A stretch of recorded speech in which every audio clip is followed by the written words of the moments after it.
ഇനി നിങ്ങളുടെ കൈവശം വെറും 5 മാസം മാത്രം ബാക്കി. ജീവിതത്തിൽ നിങ്ങൾ ഒന്നുമല്ലായിരിക്കാം ഇതുവരെ. നിങ്ങൾ ജീവിതത്തിൽ പരാജയമായിരുന്നിരിക്കാം. എന്നാൽ വരാനിരിക്കുന്ന ഈ 5 മാസം അത് നിങ്ങളുടെ ജീവിതത്തെ മെച്ചപ്പെടുത്താനുള്ളതാണ്. അതിന് നിങ്ങൾ തയ്യാറായില്ലെങ്കിൽ ഈ 5 മാസവും കഴിഞ്ഞുപോയ മാസങ്ങളെയും വർഷങ്ങളെയും പോലെ കടന്നുപോകും, നിങ്ങൾ പോലും അറിയാതെ. അങ്ങനെ സംഭവിക്കാതിരിക്കണമെങ്കിൽ ഇന്ന് തന്നെ നിങ്ങൾ മൈതാനത്തിറങ്ങിയേ മതിയാകൂ. നിങ്ങളുടെ ലക്ഷ്യത്തിലേക്ക് ചുവടുകൾ എടുത്തു വച്ചേ മതിയാകൂ. എങ്കിൽ മാത്രമേ നിങ്ങൾക്ക് മറ്റുള്ളവരുടെ കളിയാക്കലുകളിൽ നിന്ന്, ഒറ്റപ്പെടുത്തലുകളിൽ നിന്ന് രക്ഷപ്പെടാൻ കഴിയുകയുള്ളൂ. നിങ്ങൾക്ക് നിങ്ങളുടെ ലക്ഷ്യം നേടിയെടുക്കാൻ കഴിയില്ല എന്ന് ഒരിക്കലും ചിന്തിക്കരുത്.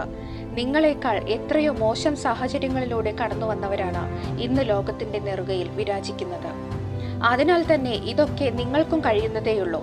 5 മാസം എന്നത് ധാരാളമാണ് നിങ്ങളുടെ ലക്ഷ്യങ്ങൾ നേടിയെടുക്കാൻ. ഇനി വരാനിരിക്കുന്ന 5 മാസത്തിൽ നിങ്ങൾക്ക് 150 ദിവസങ്ങളുണ്ട്. നിങ്ങൾ ആരാണ് എന്ന് ഈ ലോകത്തിനു മുന്നിൽ കാണിച്ചു കൊടുക്കാൻ ഇതുവരെ നിങ്ങൾ ആരായിരുന്നു എന്നത് വിഷയമേയല്ല. ഇനി അങ്ങോട്ട് നിങ്ങൾ ആരായിരിക്കും എന്നതാണ് വിഷയം. പാസ്റ്റ് ഈസ് പാസ്റ്റ് എന്ന് നിങ്ങൾ കേട്ടിട്ടില്ലേ?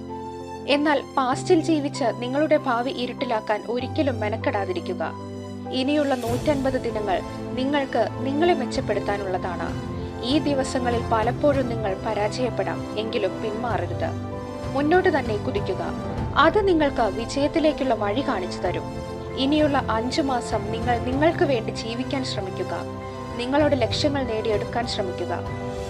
എങ്ങനെയാണോ 2023 ഡിസംബറിലെ അവസാന നാളുകൾ നിങ്ങളിൽ നിന്ന് കൊഴിഞ്ഞുപോയത്, അങ്ങനെയാകരുത് ഒരിക്കലും 2024 ഡിസംബറിലെ അവസാന നാളുകൾ നിങ്ങളിൽ നിന്ന് കൊഴിഞ്ഞു പോകേണ്ടത്. ജീവിതത്തിൽ മാറ്റം വരുത്താൻ ആദ്യം നിങ്ങൾ നിങ്ങളെ തന്നെ മാറ്റേണ്ടതുണ്ട്. നിങ്ങളുടെ ചിന്താഗതികളെ പുതുക്കി പണിയേണ്ടതുണ്ട്. അതിന് നിങ്ങൾക്ക് കഴിഞ്ഞാൽ ഇനിയുള്ള 5 മാസം നിങ്ങളുടേതാകാം. അതല്ലെങ്കിൽ ദിവസങ്ങളും മാസങ്ങളും വർഷങ്ങളും നിങ്ങളിൽ നിന്ന് കൊഴിഞ്ഞു പോകും, നിങ്ങൾ പോലും അറിയാതെ. ഒരു നാൾ ലോകത്തിന്റെ ഏതോ കോണിൽ ആരാരും അറിയപ്പെടാതെ ഒന്നും നേടാനാകാതെ നിങ്ങൾ മണ്ണിൽ ലയിച്ചു തീരും. അങ്ങനെയാകാനാണ് നിങ്ങൾ ആഗ്രഹിക്കുന്നതെങ്കിൽ സുഹൃത്തെ, നിങ്ങളോട് എനിക്ക് ഒന്നും പറയാനില്ല. അതല്ല എങ്കിൽ ഇനിയുള്ള 5 മാസം നിങ്ങൾക്ക് ധാരാളമാണ് നിങ്ങളുടെ സ്വപ്നങ്ങളും ലക്ഷ്യങ്ങളും നേടിയെടുക്കാൻ. ഈ വർഷത്തിന്റെ ഡിസംബറിലെ അവസാന നാളുകളിൽ ഒരാൾ നിങ്ങളോട് ഈ വർഷം എന്ത് നേടി എന്ന് ചോദിച്ചാൽ പറയാൻ നിങ്ങളുടെ കൈവശം ഒരു ഉത്തരമുണ്ടായിരിക്കണം. ഉണ്ടായിരിക്കുമെന്ന പ്രതീക്ഷയോടെ ഈ വീഡിയോ അവസാനിപ്പിക്കുന്നു.